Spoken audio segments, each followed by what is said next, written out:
Welcome back to the New World Next Week. I'm James Corbett of CorbettReport.com.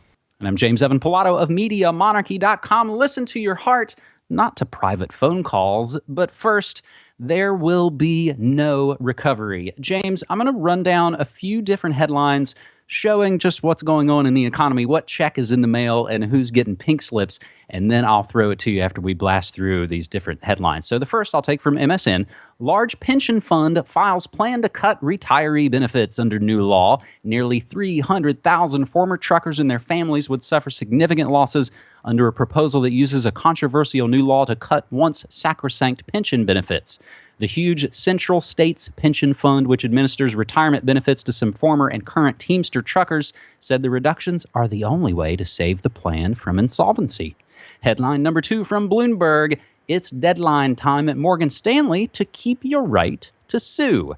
Morgan Stanley is asking employees to give up their right to sue the firm in class actions for civil rights violations, including discrimination based on race, gender, or age. This according to one former employee's lawsuit. So interesting things going on. James, here's another one really hot off the presses from just an hour or two ago. Deutsche Bank warns of $7 billion in loss, and their stock immediately plummets 6%. Going along right with that, third quarter earnings bloodbath continues with terrible Monsanto results. Company fires 2,600 as it boosts its buyback, trying to, shore up its bottom line.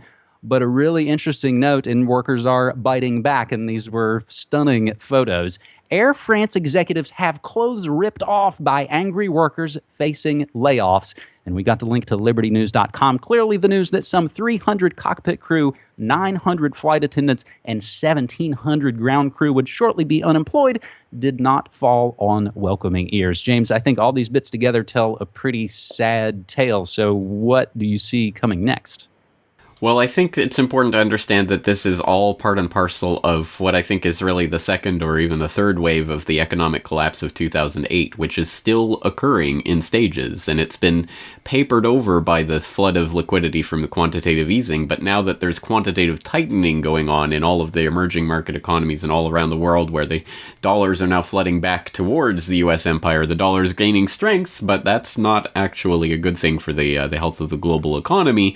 So we're starting to see the effects of that, and of course the abysmal jobs numbers in September, even by the crooked and phony and fake, official unemployment numbers and what have you, but let alone the actual labor participation rate. I mean, it's definitely, there's no doubt that the recovery is showing itself for what it is right now, and it's really starting to affect things like this pension fund, like the earnings reports from Q3.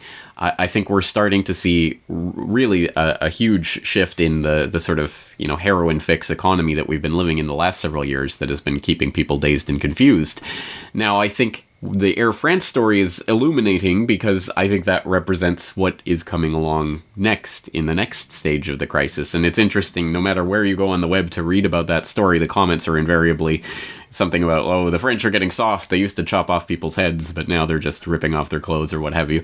It's all lighthearted, but there is something to this. I mean, we know that economic hardships really do cause revolutions, but we also know from the French Revolution that revolution does not necessarily make anything better fundamentally. It's just a change in the game, but it's often the same players or the same groups controlling the game at the top. So again, revolution is a very, very risky business, and it certainly does not mean everything is going to be sunshine and rainbows on the other side. So we have to be very careful about this and the way that we go about this. And as I've always said, I think the only real solution is to start engineering the alternative economy with alternative currencies and alternative ways of transacting and agorism, ways of getting around the system so that we don't have to interact with their system at all. And that's a thing that happens in stages and process, and it happens over a very long time, and we have to do it carefully. But there's no other alternative really in this rigged and phony game that we're starting to see unravel right now.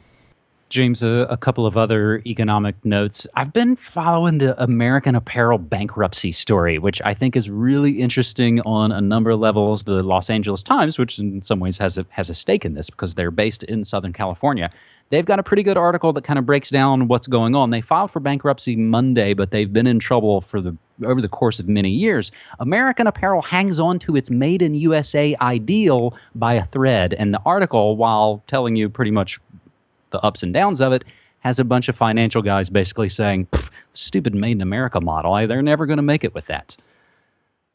Anyway, the one that's much closer to home, which would pretty much be at our home where we live, rents rise nearly 20% in an apartment owned by the city of Portland, as rent here has gone insane over the last few years. And I think all of these changes we'll start to see really kick in. As I almost wonder if we're in for a sort of nomadic future. But we'll leave that aside for the moment, James, and move to our second story this week. Should be the shot heard around the world, but we'll see. We've warned about it for almost 2 years on this show, as recently as June of 2015 and back to November 2013. It's the Trans-Pacific Partnership. Now, there's a ton of bad in this mostly secret deal, and Corbett's got a good rundown on the big picture in his latest International Forecaster article. But let's focus on just one angle that I think is kind of germane to this show, and it's kind of the reason we're all here in some ways. The TPP could kill the internet. This from commondreams.org. The disastrous pro-corporate trade deal finalized Monday could kill the net as we know it, campaigners are warning, as they vow to keep up the fight against the Trans-Pacific Partnership, TPP, the agreement between the U.S. and 11 Pacific Rim nations. Internet users around the world should be very concerned about this ultra-secret pact. What we're talking about here is a global internet censorship. It will criminalize our online activities, censor the web, and cost everyday users money. This deal would never pass with the whole world watching, which is why they've negotiated it in total secrecy, said Open Media's digital rights specialist Megan Sully. TPP opponents have claimed that under the agreement, internet service providers could be required to police user activity, i.e. police you and I, take down internet content, and cut people off from internet access for common user-generated content. Among the deal's provisions are rules that could criminalize file sharing, whistleblowing, breaking digital locks, even for legitimate purposes. Of course, because the contents of the pact have been negotiated largely in secret, the exact implications of the TPP on user rights is yet to be seen. The EFF said, the Electronic Frontier Foundation said, we have no reason to believe that the TPP has improved much at all from the last leaked version released in August, and we won't know until the U.S. Trade Representative releases the text. So as long as it contains a retroactive 20-year copyright term extension, bans on circumventing DRM, massively disproportionate punishments for copyright infringement, and rules that criminalize investigative journalists and whistleblowers, we have to do everything we can to stop this agreement from getting signed, ratified, and put into force. James, I mentioned the article you've written. The Trans-Pacific Partnership negotiations are finished. Here's what you need to know. And you run down kind of the big picture points, as I noted, but I think something else that you point out, all the strange characters who have now come out against it. In some cases, they've flip-flopped against it, but the CFR loves it. So how screwed are we? Well, that's really the key question here, and unfortunately it's one that we can't really answer definitively until we actually get to read the text, because all we have now are leaked drafts of a few of the chapters of this 30-chapter document. So we have some idea of some of the things that are in here, but we don't know the final form of it. We have some vague reporting that's come out of some of the negotiations and what people have been willing to say on record, but again, all of that's meaningless until we can actually read what's actually in the deal, and we can't do that yet. Now, interestingly, I've seen some different time frames about what's going on here and what the next step is, and from the U.S. side of it, the U.S. Trade Representative, yes, is supposed to release the text, and here's my understanding of it. Obama can't sign the text until the public has been given 90 days to review it, so apparently this deal has to be made public in the coming days or weeks, and then it will be signed in January or some point at that point, and then it'll go to Congress for implementation through legislation, and then it'll finally be signed. So we're looking till into even mid next year before this could actually be signed as a done deal in the US Congress. But then you've got independent.co.uk with this headline from just the other day: TPP trade agreement text won't be made public for 4 years. And I think this reporting is flawed. I think it's BS, but again, I don't know. I've seen so many different sources on this that it's difficult to know. But we have to be able to read the text to understand what's in it, obviously. And, you know, Nancy Pelosi can remind us of that. So yes, we don't know specifically how bad this deal is, but we know it's going to be bad. We know that they've standardized on towards U.S. copyright laws, extending the Disney copyright laws around the world with Death of the Author plus 70 years and all of that monstrosity. And all of those other things, the internet infringements and all those other deals and all those other industries, dairy farmers in Canada and automakers in Japan, and everyone has something to hate in this deal, which is why we see so much opposition from such a wide diversity of people on the phony spectrum, on the real political spectrum. Everywhere we've got dissent, except for the CFR and all of these mouthpieces of power. So make of that what you will, which is, this is a bad deal. The only question is how bad. We have to continue to scrutinize it, and there is still a chance that it won't get passed. There's elections coming up in the US next year. There's an election going on in Canada right now, an election cycle, and the opposition party has already said they will not be bound by the terms of this deal. So who knows? We'll see, but there's still a chance that this won't be ratified in the end. I wonder, worry, or speculate with given the amount of time and given the elections coming up, and given that now Hillary's flip-flopped and said she's against it because Trump and Sanders, they're against it too. I wonder if we'll see a little bit of don't throw me in the briar patch kind of back and forth over the next several months to where, there's been such an outcry. Well, I guess we'll water it down a little bit. You guys won, you beat us, and it'll pretty much go on like it was. That's my fear and speculation. My other note, James, just from a phony left-right paradigm here in the States, isn't it funny how the fake right are supposed to be those big business bastards? But from what I can tell in my life, it's always been the Democrats who pass these huge trade agreements that destroy everything. I don't know, just a little bit of paying attention from being around for a few years. But let's turn our eyes to the skies in a good way for our third and final story this week on New World Next Week, episode 244, as we've been giving hashtag Good News Next Week every week all through 2015. And this is a great one. Activists airdrop flyers on an NSA base urging agents to quit their jobs. Let's take it from theantimedia.org. Dateline, Darmstadt, Germany. Last Friday, October 2nd, a drone-like device dropped flyers over a key NSA intel facility that advised employees to quit their jobs on ethical grounds. The effort is the most recent attempt by privacy advocates to chip away at the power of the surveillance state using direct action campaigns.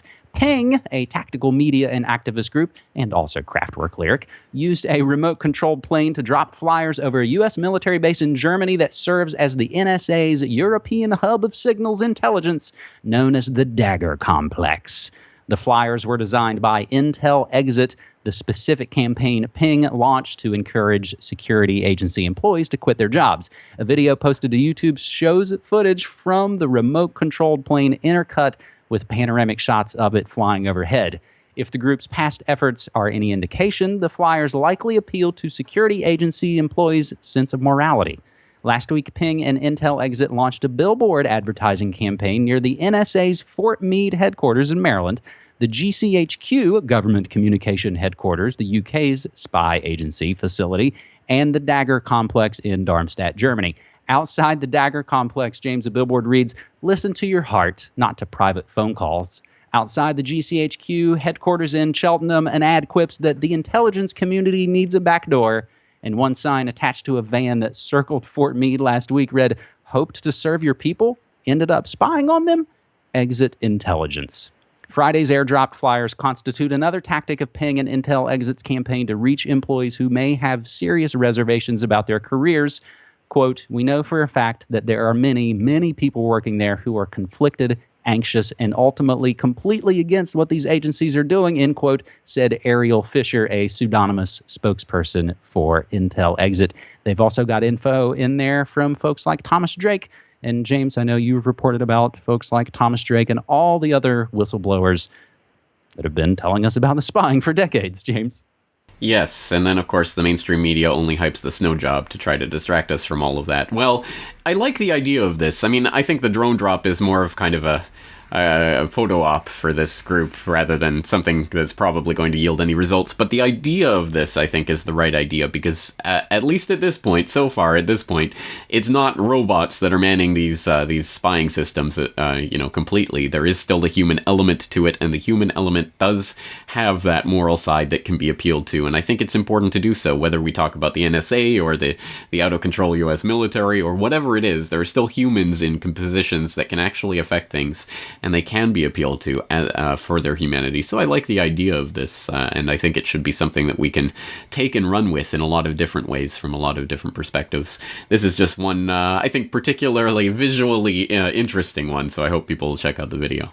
And I think and just like when I told Cassie about it and mentioned the story, because anyone's first thought is, are you allowed to do that? Can you fly something over that bad? Like, it gets you interested in going, how could you even do that? So I think, as you're kind of saying, as a stunt, that's exactly what it was. I think it was successful.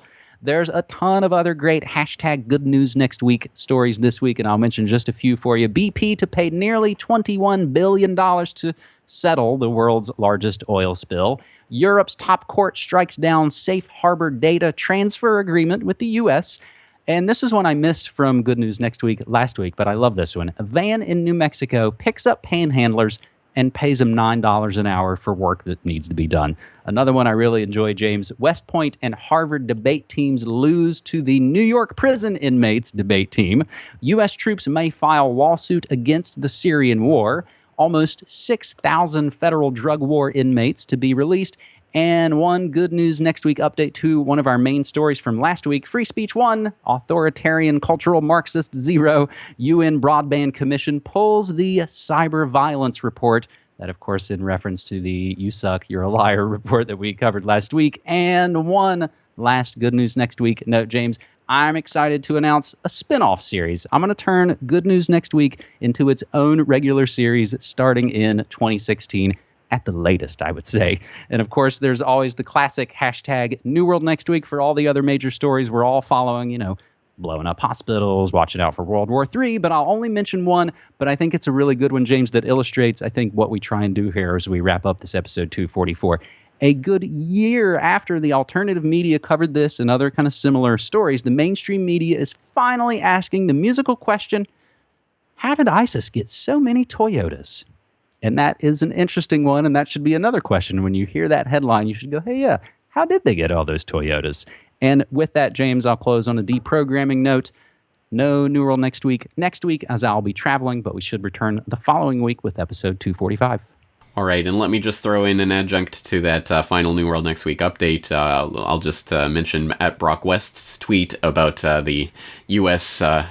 Symbol on the tents in the ISIS training video, which I thought was particularly apt. All right, and good to hear about the Good News Next Week. We need more of that. I'd love to see more positivity and more of those types of stories in the alt media generally, so I'm glad you're going to be stepping into the ring and taking on that mantle. I'm going to be 100% a supporter of that, so looking forward to that very much, and I guess we won't see you next week. See you in a couple weeks.